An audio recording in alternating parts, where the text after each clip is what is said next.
Matt Brown, Mike Somich coming to you here on the Big Game Prop Special. And let's not waste any time in getting into these 49ers receiving props because these could be very, very interesting. I know these will be very popular throughout the course of this week, leading into the game as well. We know you guys want to know what we have going into our accounts here. And let's start out here with Brandon Ayuk. If you look at Brandon Ayuk, he is sitting at 62.5, 4.5 receptions is where Brandon Ayuk sits right now. If you are wondering, his average on the season was 80.1 yards, but this is where we talk about how sometimes this thing can get a little wonky between what the average is and what the median is. Median 63 yards, which is why we're sitting at 62.5 yards right now with a guy like Brandon Ayuk, because you have a low of 25 and you have a high of 156, right? So this is what Brandon Ayuk brings to the table. He's a splash play guy. Yes. And so if he's able to break loose and get a couple big catches, he flies over this number. It's one of the reasons if I'm playing Ayuk,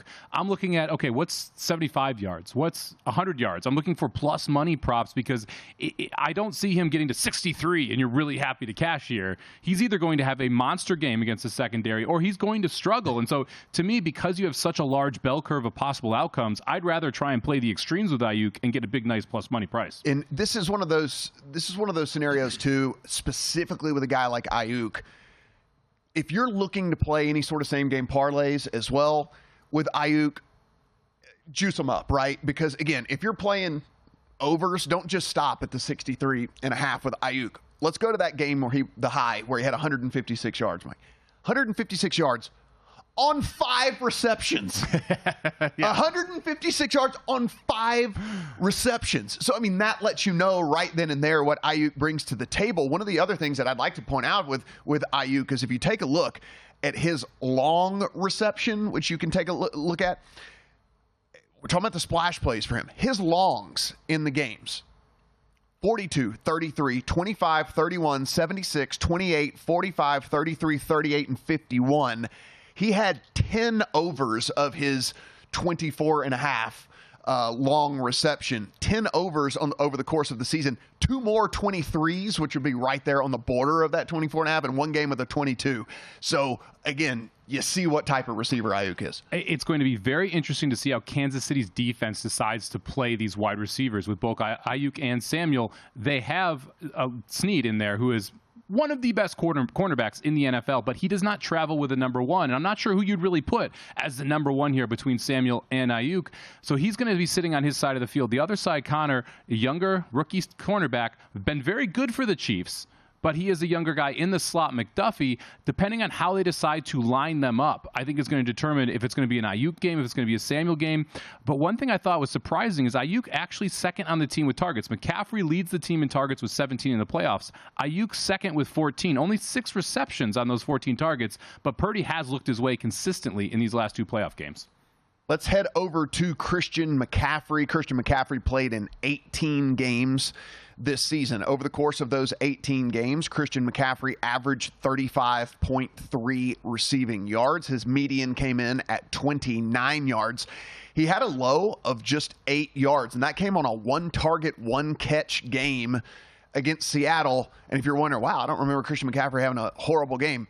Yeah, he went for 145 rushing yards in that game. So it was just, he just didn't have any receiving yards, went for 145 on the ground in that one. His high was a 72-yard receiving game. That was 5 catches versus the Cardinals.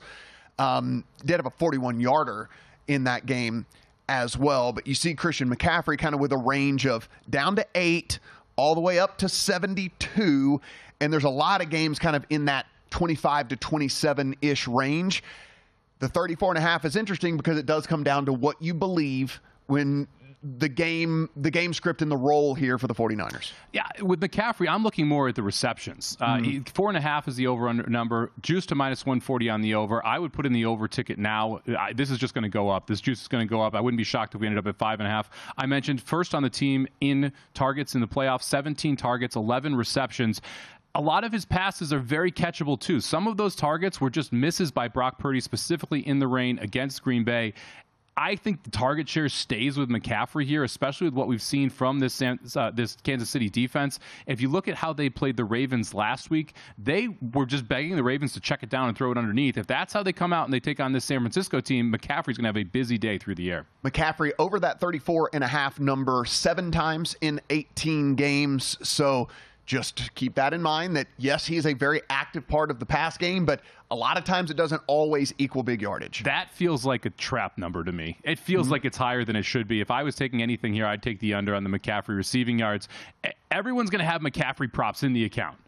And this is one of those spots where 34.5 doesn't look like much when you're talking about Christian McCaffrey, but his average yards per reception right now, just 6.5 in the playoffs. If he doesn't break one of these screens for a big play, it's going to be tough for him to get to 35.5. Looking at Deebo Samuel sitting at 56.5 yards, 4.5 receptions. The over on that 4.5 receptions already getting juiced up. If you look at Deebo, played in 15 games over the course of the season. Remember, he did have a couple of games where he had to sit out. Average 67 yards. That median comes in at 55, however. So you can see that the sportsbooks kind of got smart, right? Used to, we would get lines set at averages as opposed to medians, and this would be something that we, as prop bettors, would be able to go in and exploit and take advantage of.